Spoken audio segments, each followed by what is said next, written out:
All right, here are reasons why I shouldn't like fountain pens, but I do. Yes, I use a yoga mat to ensure focus. I can quickly become overwhelmed with my gear.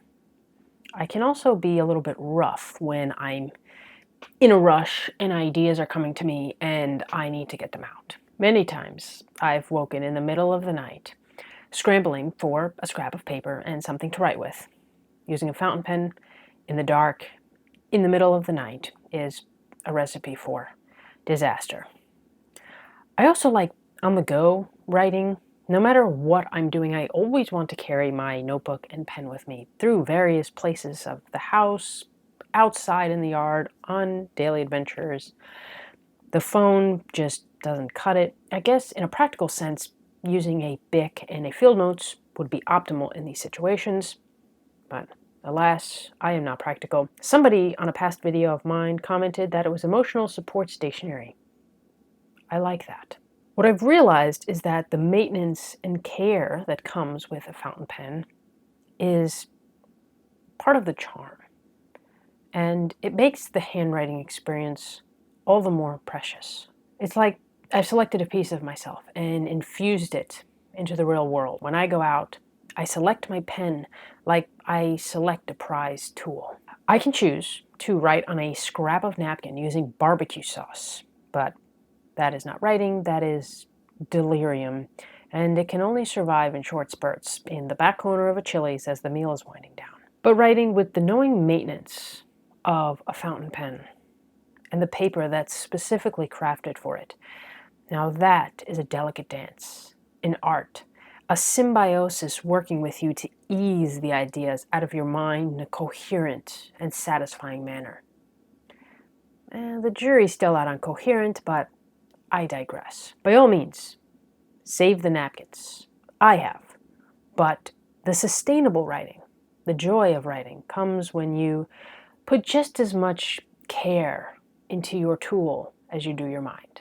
Number 2, not left-handed friendly. When I see images and videos of people writing with fountain pens, it is salivating. It looks perfectly poised, expertly executed. I want to have a pen like that.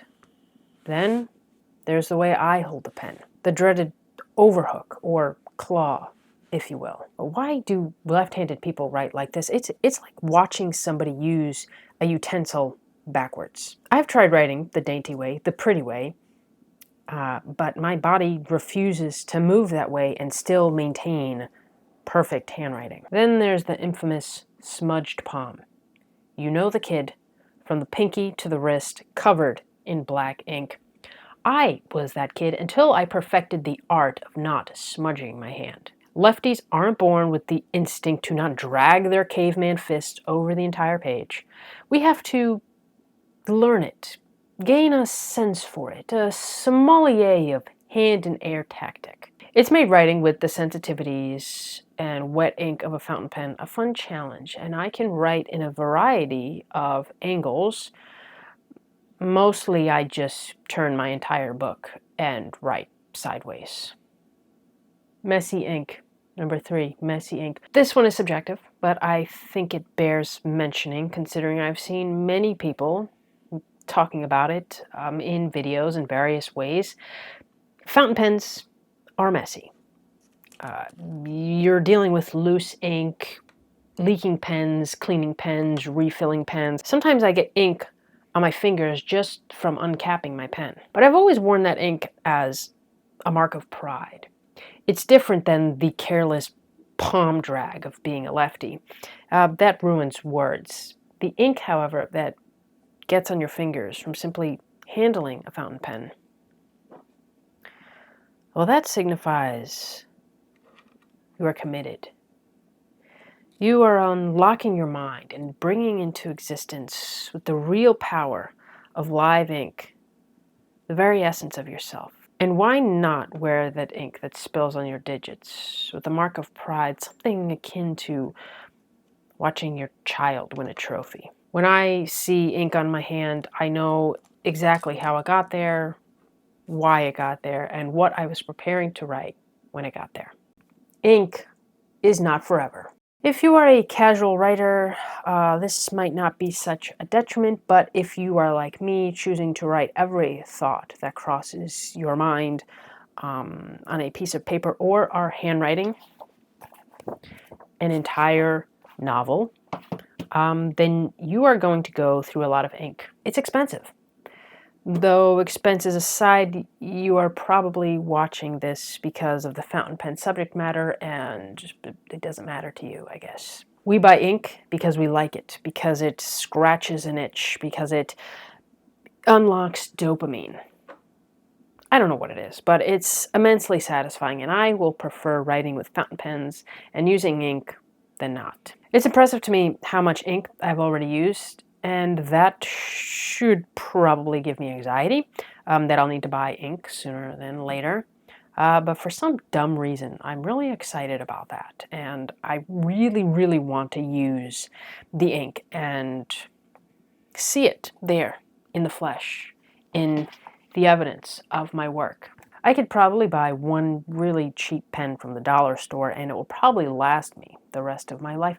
But why would I do that when I can see that shimmer of wet ink, feel it empty from the nib and glide across the page, watch the bottle slowly but surely dip lower and lower of liquid until there's nothing left? Obsession. I know I said I wouldn't be a collector of fountain pens. I've exclusively journaled and written any kind of personal note in a fountain pen since I was in high school, but up until this year I've only ever owned two. This Rotring art pen and this Kaweco Sport. Now I have a third. It's amazing. I love writing with it. It's pretty. It suits my hand.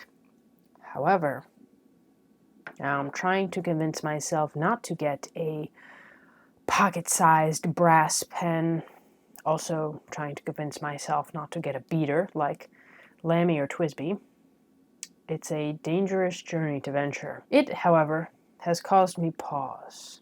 The next fountain pen, like how I purchased this one, I want to be done with care, precision, and attention to how I'd want to use it. Take this Waldman.